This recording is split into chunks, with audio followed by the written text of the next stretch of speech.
Many years ago, I was an English teacher in China. I worked at an adult English training center. And one of the things I had to do as a teacher is something called English corners. So these are big group lessons, maybe 30 or 40 students. And most of the time, I'm at the front talking. But sometimes I would try to get students to talk, to throw out answers, to make a sentence, to make it a little bit interactive, right? So one day I was there doing an English corner, and I was starting to feel a bit frustrated that when I would ask a question, when I would ask the students to give an answer, to make a sentence, nobody would say anything. Everyone would just wait for me to give the answer. Because, well, I guess people feel a bit nervous. They don't want to make a mistake in front of other people. You've got 30 or 40 people in the room looking at you, right? You don't want to feel stupid. It's reasonable, right? It makes sense. But on this day, I was just feeling a bit frustrated.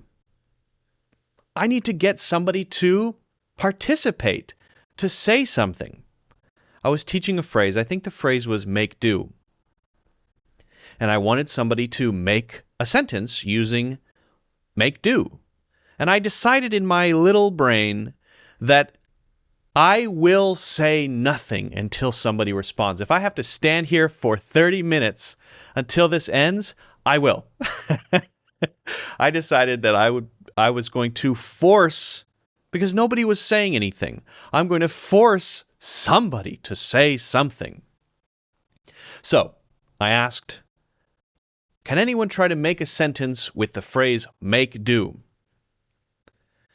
Anybody? I looked around. 5 seconds passed. Anybody? 6, 7, 8. It starts to feel pretty awkward, right? Silence.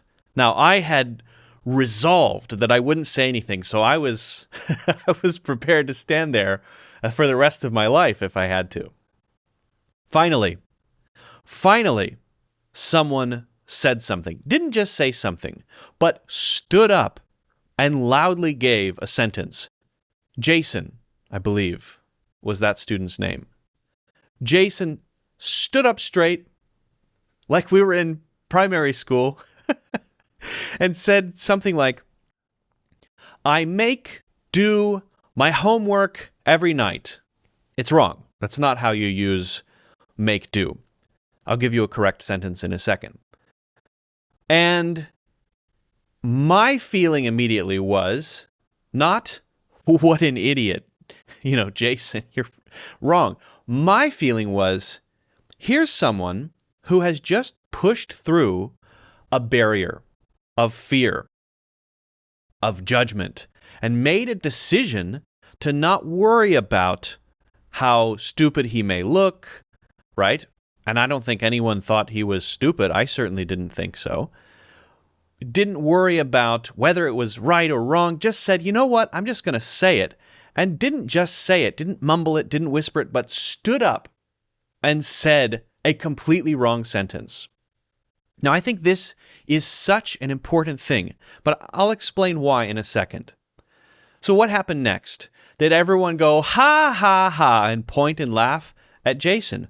No. I think most people felt first relieved that somebody had said something, because maybe they were starting to realize that their teacher had been pushed to the limit and was beginning to lose his mind and was willing to stand there for the rest of his life until somebody said something. So they probably breathed a sigh of relief.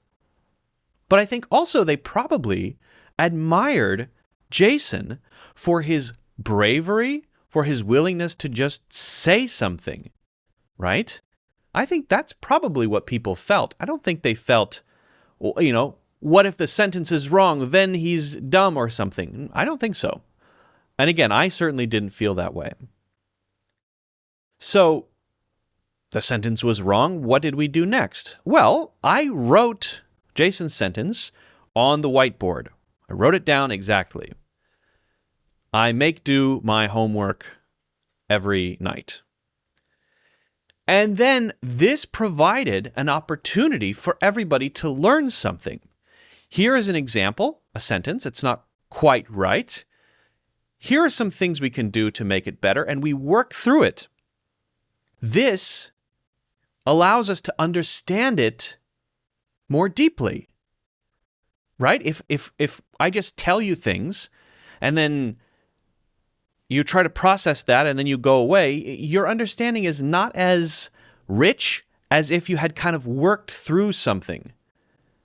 Especially a mistake, something that's wrong. Here's an example of something that's not right. This is why. This is what we could change to make it correct, right? So maybe we could say, and this is what we came up with, I have to make do with my current computer to do my homework. I have to make do with my current computer. That means my computer is not that good. I'm able to get my homework done. I wish I had a better one. It's not as good as it could be. So the phrase make do is sort of like deal with something that's not that great in order to do something, right? And so then the crazy thing that happened is once we kind of got it, people started seeing Jason's example and realizing, hey, maybe I can do that, right? I think they started to build up some courage and people started to contribute more sentences. We started to write those down on the board. Now, this is, I think, a powerful thing, but I really need to explain why. Before we continue with the story, this video is sponsored by my 90-day program. This is the best way to improve your English in 90 days. It's difficult. It's intense. It's not easy. But is 90 days of struggle and difficulty worth a lifetime of fluency? If you don't think so, then ignore this. But if you do, if you think 90 days of struggle is worth a lifetime of fluency, then check out the 90-day program. All right, back to the story. Number 1, yes, courage is important. If you're working on your English and you have the opportunity to push yourself to do something that you're a little afraid to do, but it's going to help you, it's going to give you confidence, it's going to teach you something, you have to find ways to do that. You have to put yourself in those situations. And that makes a big difference between, let's say, the person who does it and the person who doesn't. The person who pushes themselves to do it is going to improve much faster. But it's more than that, right? It's not just about courage. I think the more important part is about mistakes. So I think Jason actually learned more than everybody in that situation. Why is that? Because Jason was the one who made the initial mistake. So the thing that we all looked at was his mistake. The thing we all worked on was what he said. Right? And so everything is kind of for him in a way. It came out of his brain. He got that feedback, and he was able to learn how to naturally use that little phrase. But also he had gone through the whole emotional experience of being the one to just sit there silently and then decide to stand up and then make a mistake in front of all of his peers and then see his mistake written down and corrected and then learn from that mistake. So there's also something about going through the whole experience of a mistake rather than just seeing somebody else make a mistake. If you see somebody else make a mistake, you can learn from it. But if it's your mistake, you can learn more because you're the one who created it. It came out of your mind. And so you're going through this whole thing, not just emotionally, but also how it's learned. This is why I decided to say it this way. It was wrong. And now I have feedback that helps me think differently. Right? So being the one who makes the mistake is actually far better than being the one who sees the other person make the mistake. And that's, I think, critical. This is why I think failure is so important. Learning to fail. using failure, seeking failure. If we want to go even further with it, that sounds crazy, right? But I believe that as an English learner, and for many other things in life, in fact, you should want to fail faster because that's what will give you the opportunity to grow. If you never say that thing, then you never knew that you were wrong about that. Your understanding was wrong.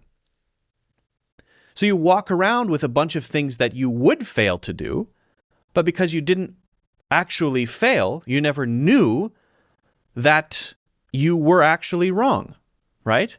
Think about it like that. Imagine you have a million little failures inside of your head or something, and you're kind of walking around with those. Each of those little failures is an opportunity. And if you never use that opportunity, you never know that those are little failures that could have happened, then you're never growing. But if you make those mistakes, right, if you fail many, many times, the speed of learning is much, much faster. I think the only people who really improve are the ones who use failure and embrace failure and make it part of the process of improving and learning. Failure is not the opposite of success. Failure is the prerequisite of success, meaning that you only succeed through failure, in most cases, not that it's either I fail or I succeed. Failure happens on the way to success. It is not the opposite of success. So you're not making mistakes. You're pushing yourself. You're putting opportunities in front of you that you can use to take a step forward, a real step forward. And again, it's not just about the mistake. It's about the experience of the mistake, the whole picture. If you ever have an opportunity to try something that could be a mistake, take the opportunity. And I don't mean, drive off the road by accident. I mean for things that could help you move forward. Don't let fear stop you from trying. And when you realize, oh, that was wrong, that was a mistake, don't say, oh no. Say, interesting. I wonder why. Maybe I can learn something from that. And I think if you reflect on mistakes you've made in the past, you will realize that they helped you take the next step forward on that path. If you haven't already done so, don't forget to hit the like button and subscribe. Get a free course in the links in the description. Also, check out the 90-day program in the links in the description. It is the best way to improve your English in 90 days. Is 90 days of difficulty, of struggle, worth a lifetime of fluency? I believe it is. Thanks for watching, and I will see you in the next one.